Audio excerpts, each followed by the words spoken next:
a direct response marketing consultant, and in today's video, I'm going to show you how to harness the crowd attraction system.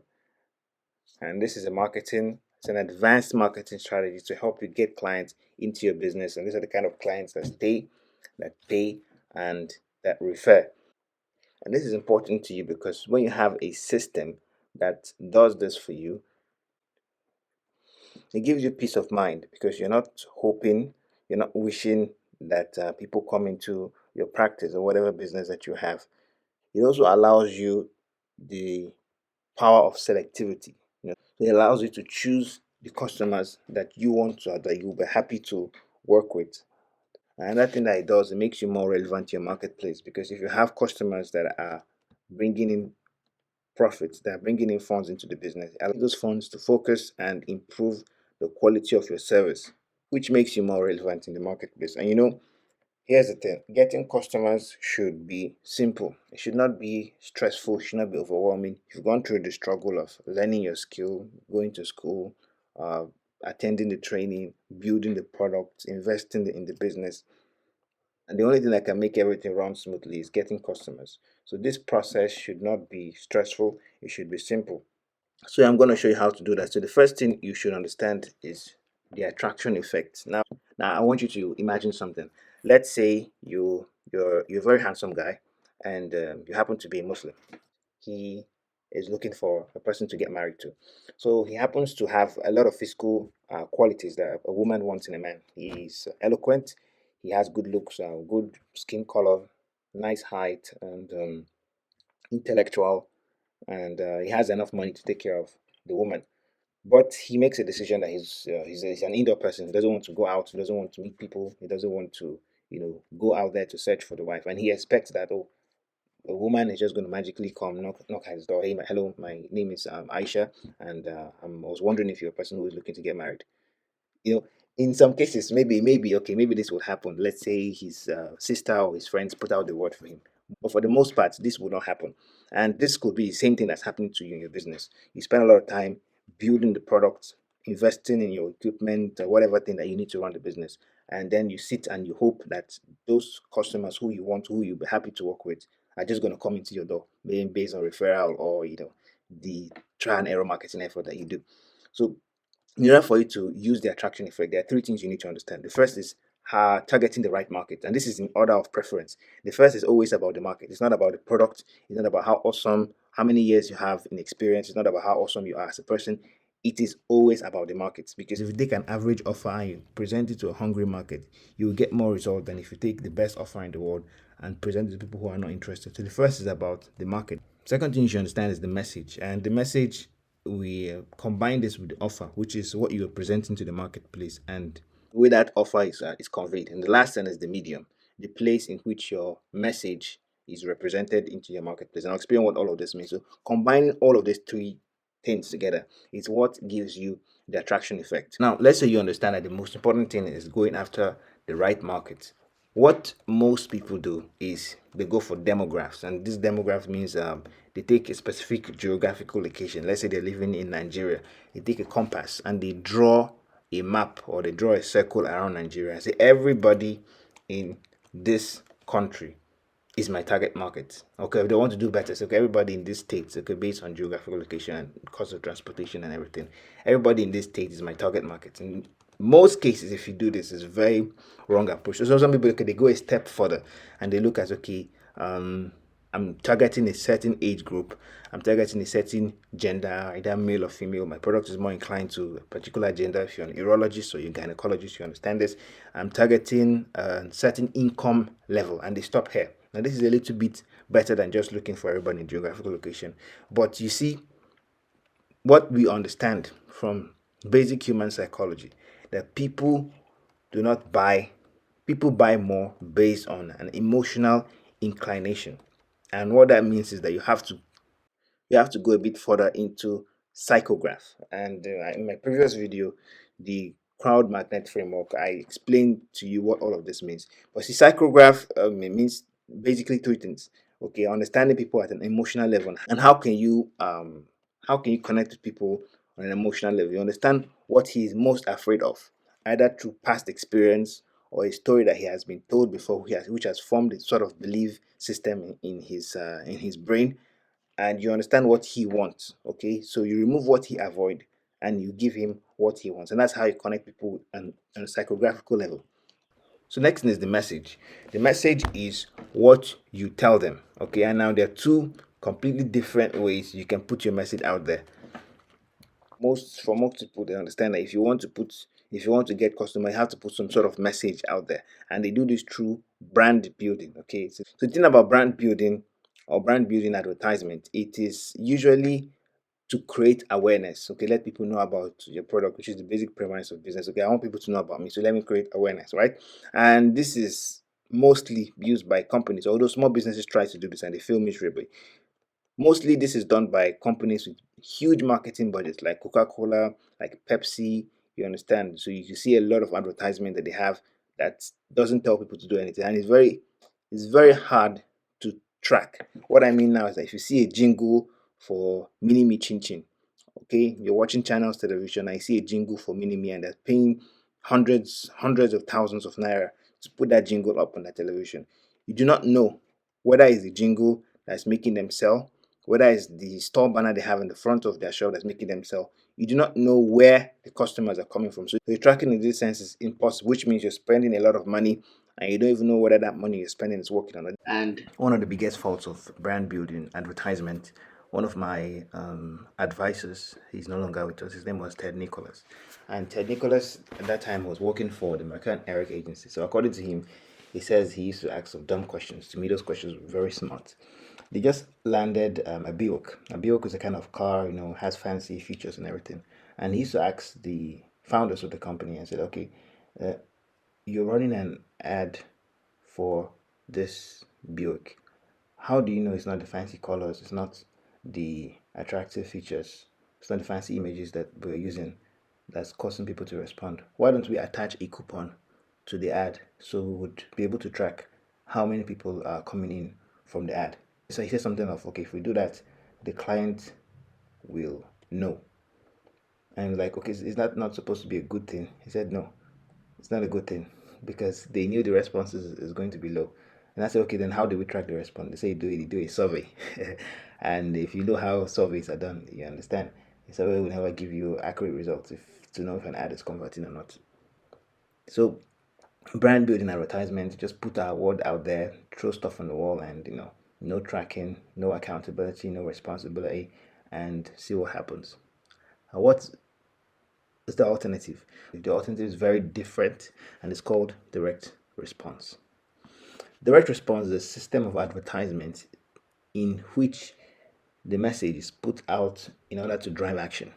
Okay, every single advertisement must drive an action. Now, this works good for small business owners, but the thing that's amazing about this is that every dollar spent can be tracked. How much did I spend? What was the result? How can I improve the result? How can I reduce the cost? How can I maximize the results? So every single thing you're doing, there is accountability, and it's very different from brand building advertisements. And this is the advertisement that I'm going to be showing you. I'm going to be talking more about. Now, one of the best examples of direct response we see is from an ad which launched one of the biggest financial institutions now, Merrill Lynch. Merrill Lynch, they ran an ad in 1948 by a man named Louis Engel. And Louis Engel ran a very informative advertisement talking about the financial industry and what people should know about investment and a lot of big words. He made it simple and he drove an action, and that action was for people to download a book. So this ad got over 1 million leads. Now, there's a good way to do this. If you're doing direct response, like if you agree to go ahead with the direct response advertisement, there are different ways you could do it. Okay, you can offer your services you can advertise your services, and you can advertise the product as an offer.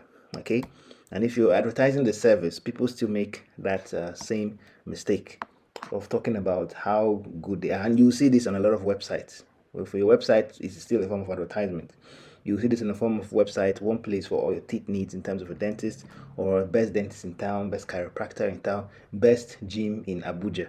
You understand? So all of these statements will fall flat when it comes to tracking the results. An offer, on the other hand, is putting out something that will trigger a response. So an example of an offer is, okay, 10% off teeth whitening. Although based on, I think this is a weak offer. To make the offer more compelling, you can create something like called a widget. As a widget is something that you combine together that is, has perceived value in front of the customer, and based on the economics that you have done, you understand that this is profitable. So you could do something like a free dental checkup, free toothpaste recommendation, free tooth whitening when you visit our client and when you visit our dental clinic today, and this is limited to first 30 patients only. I'll explain to you more about so why each of these components are put in this manner and why they are important. But you should understand that the goal of the right message is to drive action. You can also put out how to tell if dental implants are right for you. Okay, how to tell if dental implants are right for you. Now, this is a different kind of market you're going with this message, but you should understand again the goal of the message, or the right message, is to drive action. So now we have different offer types. We have lead generation, we have consultation, we have direct sale. Every single offer has serves different purpose, and the purpose of lead generation is to be able to narrow in your market. I mentioned the first circle of importance is your market. The market is the most important factor for your marketing system, so you have to narrow in your market, and you can do something called raking the shotgun. A very interesting example of raking the shotgun. There was one story that was told by Perry Belcher, that was told by Perry Marshall. Perry Marshall is a very good and very strategic marketer. He said when he was so there were two guys and they went into a club, and this club was in Las Vegas, and they used to play a lot of gambling games and stuff like that. So the guy had lost a lot of money in the tables, and he wanted someone to teach him. So he got a teacher, and the teacher took him to the gambling table, and they were sitting down on the gambling table, and he told him to observe. So he took this shotgun down. The shotgun was down on the table, and he cocked the shotgun. So when he cocked the shotgun, something interesting happened. There were certain people in the table that recognized the sound. So immediately they turned around and they looked at him, while the others were very ignorant of what was happening, and they kept playing. So he told the boy that, see those people that looked around, those are the pros. They've been around here for a long time, so they know what a shotgun sounds like. While the ones that did not look, those are the rookies, and they don't really know how the gambling industry works, and those are the people that you should play with. I don't support gambling business in any way, but it's a very valuable marketing lesson that you can learn from here. The first step is narrowing your market. Who are those people that it is going to be easy for you to sell to? So once you have that information, I show you how to do that in the crowd magnet framework. Once you have that information, the next thing is put out a content that will be very specific to those people. Your business now is going to be selling that widget or that offer. Once it identifies that, okay, I'm interested in this information, you know this person who is looking to get dental implants either right now or maybe sometime in the future. And if you follow up with this person, you can be able to bring him into your practice. The next thing is consultation. Now, consultation, so you know that if a person wants to buy something from you, now this will differ for you based on how your sales process is like. For example, if I'm selling a house or I'm selling a car, I don't expect to advertise a car online and somebody will come and transfer money for me to buy that car. Although in some cases it might work like that, but those are exceptions. Usually, what would happen for those kind of sensitive purchases is that the person has to come physically and see what they are getting. So in your situation, it could be a consultation. So if it's a dental clinic, or if it's a gym, the person might want to come and know what program is best for him. But another way to do consultation is to do an analysis. To do an analysis for the person. For example, if you're doing the gym, okay, come and know what kind of weight loss program is best for your body type, or a free dental examination. And you can combine this together. So if you do the lead generation to know if dental implants are best for you, you can follow it up with a consultation to say, okay, now that you know which dental implants are best for you, come and find out more information about that. So that's the consultation. The next thing is the direct sale. Now, just like the name says it, the goal of direct sale is to make a sale. And this is usually a product or a particular service that you have, and you go out there to the market and you tell them what you have, why it's important, and why they should act now. This is one of the least effective options because most people now are faced with a lot of resistance and a lot of market saturation. So if you go out to the market and you want to sell your product directly, it would cost you a lot of money, and most likely your results will be low compared to the amount of money that you spend. So it's best to walk them through a sequence. So the first is to get their interest by making them raise up their hands through lead generation. Once they have indicated interest, you increase their desire by demonstrating the importance of your offer, or the importance or the relevance of the information that they requested for. And the next thing now is that you make them take action by giving them an offer. Purpose of lead generation is to be able to, first of all, there's something called a front end and a back end. And back end, I mean, in terms of your business, okay? Front end is the first transaction.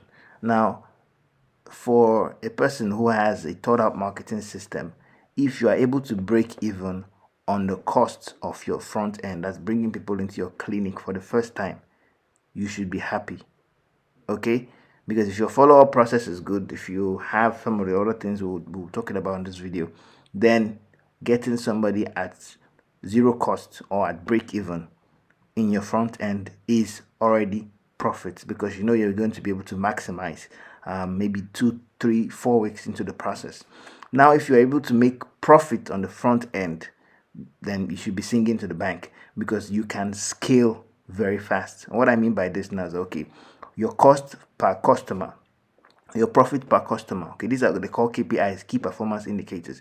Your profit per customer coming in, if it's maybe 3 4 or 10,000 naira, you make profit, including your overhead and everything. You make this amount of profit per customer. It means you can spend as much as 10,000 naira to bring that person into your store. If your profit per customer is $50, you can spend $50 to bring that person to your store. Now if you spend $5, okay, and it doesn't work, you don't have to feel anything. If you spend $10 and it's working, you have a gold mine. You can scale it as fast as you want.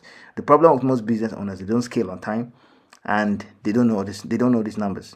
Okay, so you have to know your numbers. We'll be talking about some of those things later on. Then, what I mean by the back end is what happens after the initial transaction. More products, getting the customers to bring you more people, getting the customers to buy more, spend more, stay longer, and everything like that. So, what you should understand is, for any offer to work, it all depends on relevance. And what do I mean by relevance? So, for example, if you own a gym, a man who is looking to lose some amount of fat and a person who is slim and is looking to get bulked up, the information on how to lose weight is not going to be important to the person who is already slim and is looking to get jacked. And a woman who is overweight, she's not looking to get jacked. She wants to lose some of that fat around her body. So you see, the message now depends on the market you're going after. The next thing is how compelling your message is. So there's this myth that people don't like to read long messages, and that's very false. It all depends on relevance. For example, if you tell me people don't like to read long message. If I tell you there's an article in the Punch newspaper, page 62, 63, 64, and that article is about you. The name is James Armstrong, and that article was written about James Armstrong. That article was 7 pages. You are going to look for that Punch newspaper, look for that page, and you're going to read every single word of the story because it's relevant to you. So the next thing is that your message has to be compelling, and what drives the key component of compelling message is relevant. So you tell something that the person has indicated interest for, and you tell it in a way that is interesting. And the last aspect is the medium of delivery, which we're going to talk about in a moment. So some people prefer video content, some people prefer reading text, some people prefer going on a call and involving them in a back and forth conversation. Regardless of the medium, you should understand making your message. You should understand making your message, your compelling message, relevant to the market that you're going after. Now, the key to making all this work, whether it be lead generation, consultative offer, or making a direct sales, that you have to know your numbers, because business is all about economics. There's no amount of marketing savviness that can overcome bad economics. So you have to know your numbers. How much is a customer worth to me? Because when you know how much a customer is worth to you, you know how much you'll be willing to spend to acquire a customer. Let's say you have a service, maybe cost you 2 3 hours to perform, and you're going to charge like 90,000 naira for that service.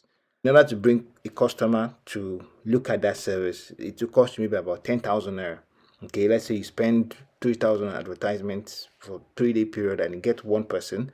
So you spend 10,000 naira, and a service that you're selling is about 90,000 naira.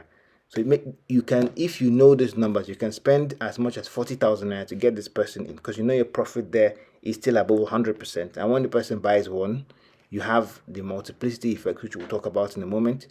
How to get more money from this customer which you've already got.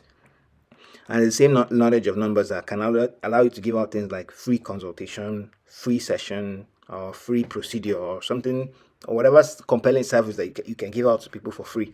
Because you know that, okay, for every 5 to 10 free consultation that I give out, for every 5 to 10 maybe free teeth whitening I give out, I'm going to be able to identify some problems in all of these people's oral care, and I'm going to be able to make them, or I'm going to be able to advise them to go for a more expensive dental procedure, which they're going to pay me money for. So if you know that, okay, out of every 10 people that come in, you're going to be able to close 4 of them, and by close I mean turn 4 of them into customers. Then this allows you to give out your free stuff without having any form of resistance on your part. Next thing that you should have a second class, and this is what I'm talking about. A second class means you must always have something to sell, or you must always have a way of making profit after you've brought them into your business. So if it's lead generation and you give them a content about how to know if dental implants are right for them, what is the next thing that's going to happen? You always have to be thinking a step ahead. What is the next thing that happens after I make them read that information? What is the next thing that happens if they come to my gym for a free exercise? What is the next thing that happens if I give them a sample weight loss plan? What is the next thing that happens if I give them a body type analysis? So you always have to be thinking a step ahead. If you have a restaurant and you give them free meal or you give a discount on a meal, what's the next thing that's going to happen after they come for that discount? Is it your sales girl? Is it your waitress that's going to close them? Is it a membership card you're going to use to make them come back? Is it the referral you're going to get from them? So there are different options. Okay, you can get referrals, you can get testimonials, and you can use the testimonials in your marketing. You can get testimonials and use those testimonials in your marketing. You can have a product, okay, or a service that you're going to sell them on right there after you've gotten some specific indicators that they're a good fit for the product. Obviously, you don't sell something to someone who's not a good fit for the product. And if you're doing a dental analysis, it could be, okay, you have this hole in your cavity, and let's perform a procedure in order to correct that hole, something like that. Next thing is the return rate. You have to understand that, okay, if this person gets satisfaction from me, what can I do to him to make him come back for more? So if it's a free teeth whitening session, maybe you need about 4 teeth whitening sessions in order to have a sparkling or celebrity smile or something like that. How can I make him come back for the next treatment, for the next procedure? If you're operating a gym or a restaurant, how can I make them come back for the next procedure? Okay, after you make the first sale, how can you make them come back for the next and the thing you should understand here is that what people see matters a lot. Okay, we've been told right from when we were children that you should not judge a book by its cover, but that's exactly what people do. When they get a first impression of you, they wrap that first impression around their head, make a snap judgment of you, and put it back, and that's the lens they're going to be using to see you throughout. So, for example, if you're a dental consultant and you do a video of yourself driving from the car and you're talking about dangers of tooth hole or cavity or whatever, it's going to be very different than if you're in your office setting, okay, and there's a cameraman with a nice laptop, a nice computer, and you're in your lab coat and you're talking to them about dental practices. It's going to be very, very different, okay, from if you just write a text and you put it on social media. So what people see matters. So you have to choose a background, you have to choose a surrounding, you have to choose an environment that is conducive to positioning you in a way that's relevant to your target audience. I hope that makes sense. So if you're doing gym, if you're doing exercise training for men, and you're in the gym, I just finished a workout session, and you sit down on one of the benches and you're talking to them about the key exercise that they can do in their home, and that's for them to bulk up. It's going to be very, very different than if you're wearing a suit and you're sitting down in an office and you're talking to them about the things they need to do to bulk up. So what they see matters, and this brings you to the understanding now that, okay, there are some certain situations where you have to use a video. There's some certain situations where even if you are using a text, the images that goes along with that text matters. So even in your web page, your landing page, the images or the videos that go there matters. Okay, the way you talk, the way you sound to them, the way they perceive of you, it matters. So now your marketing system is a combination of having the right message, having the right market, being presented the right message and the right offer with the right medium. So if you're presenting the offer through a video, you make sure all of those things are in check. That video is going out to the right market and is carrying the right message. So these things combined, it gives you your marketing system. But there's one last part, which is maximization. Maximization is you thinking a step ahead. Okay, when they come in, there are two things. Okay, before they click, after they click. So the attraction effect is bringing them into your business. Now the question becomes, okay, after they've come into your business, how can I maximize the value of this customer? And I told you this by referrals, by testimonials, by making them come back to do more business. And one of the funny things that over 60% of customers that come into most successful business, they come in through referrals. But if you ask a businessman, okay, how many referral system do you have in place to make people come back for more? Most likely you see either 1, 2, or even worst case 0. Okay, the referral, they just leave it to chance. The referral system can be controlled. Okay, you can determine that, okay, this is the same kind of system I put in place to make people give me more referrals. So you have to think about those things, and combination of all of these 4 things together is what gives you your marketing system. Now we can now say a marketing system is quite different from what you've been hearing. A marketing system is not brand building, it's not creating awareness on social media, it's not having 1,000 followers or in Instagram or anything like that.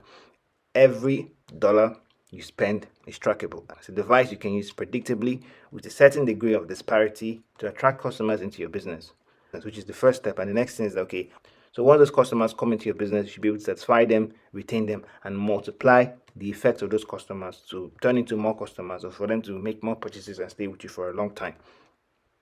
So here are 7 rules that you must have. These are not tactics, these are not tips, these are rules. So number 1 is that there should always be an offer. An offer or multiple offers is what brings people into your business. And the key to making your offer work is that that offer must be relevant to whatever target market you're going for. And you have to identify the target market that's going to be most profitable for you, and you go for that target market and you present them an offer that they will find relevant.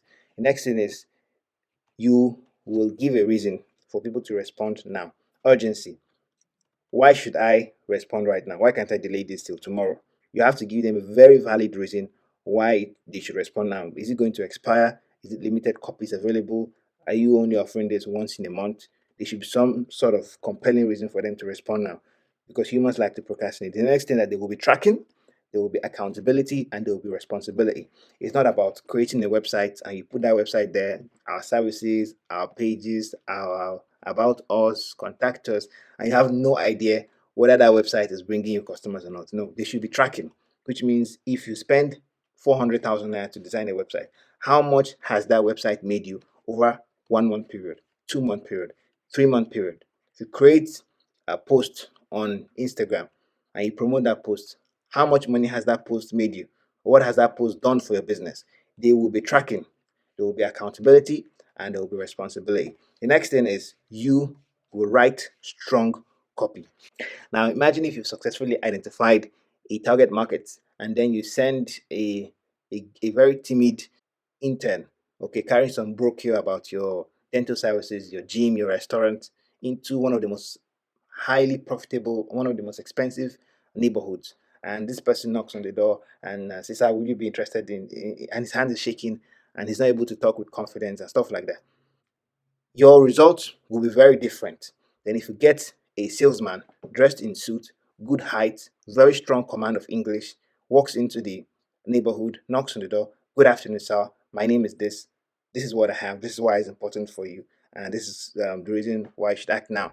Okay, and the man gives him an objection, and he's able to go back from that objection and give him more compelling reason why he should act now. Your results will be very different. So this is the same thing that goes into your message. If you're going on a video camera and you're going to talk to your audience, what are you going to say? There must be very strong copy that will compel people to respond. Next thing is there must be follow-ups. Extremely important. Extremely important. Most people don't want to do anything. Okay, most people will not do anything at first. If you leave it to chance, you will give somebody a compelling message, the person finds it compelling, the person wants to take action, he gets distracted on his way to work, on his way back from work, and he forgets, he procrastinates. So you must follow up, and follow up is in different phases. You must follow up with the initial message to attract them, you must follow up with the message of retention, you must follow up with the message of referral, you must follow up with the message of recurring sales, which is in another way still retention. Ideally, you must have follow up in place for every message you put out there. Okay, the last thing is there will be ruthless execution and there will be no tolerance to opinion. If you want to run a marketing campaign and somehow your accountant thinks it's not going to work, you don't need his opinion. If your wife tells you you're spending money on Facebook advertisement, and she doesn't know anything about Facebook advertisement, it does not count. Even you yourself, okay? Sometimes you might want to do something and it's like, oh, is this thing going to work or not? If you have strong proof that it's going to work or high probability that it's going to work, you do it, you test it, you take action, because sometimes even your own opinion does not matter. Now, I know this might sound a little bit blunt, but it's important you follow all of these rules for the success of your marketing system. Now, we've covered a lot in this video. We talked about attraction, we talked about conversion, and we talked about retention. And a quick summary: attraction is Hi, my name is Abubakar Balu. the message you put out there for to bring people into your practice. This one is it's an ad that worked very well for a restaurant. And the next thing for attraction, it could be through video, it could be through text. But the purpose of attraction is the offer. The purpose of attraction, again, number one, it's the market. Okay, you have to have a message that is relevant to the market that you're going for, and you use this message to attract people into an offer. And that offer, now after you've gone through the step of attraction, next thing is conversion. So conversion now is either you go on the phone, you talk to them directly, and you say something that would compel them to come to meet you physically, or they're buying the product over the phone, they buy the product over the phone, or you bring them into your dental practice and maybe you give them a free dental examination and they look at their teeth. It could be a restaurant, it could be a gym. When they come to the gym, so this is the body, this is your body weight types, the things that you need to do. So the conversion now, we didn't talk much about conversion, but the conversion is what you say, what you demonstrate, what you do that will turn them from, okay, I like this idea, or I like this thing too, I want to have it. The next thing now is after you've gone a step from conversion, will maximize true retention. And in other videos, I'm going to give you some, I'm going to talk more about retention strategies. So here's what to do next. If you enjoyed this video, I enjoyed making, if you have any questions and you're watching from my website, there is a comment section down below. You can ask your questions and give you a bit more information about your business, and I will respond to you. And if you want me or my team to do all the hard work for you and help you implement this marketing system into your business, you leave your contact information with the green button down below. One of my associates will reach out to you to find out more information if this can work for you. But if it can, he will tell you. If it cannot work, he will also tell you. Regardless, I'm very happy to make this video for you, and I'll be creating more videos in the series. Hope you found this helpful. Thank you for watching, and I'll see you soon.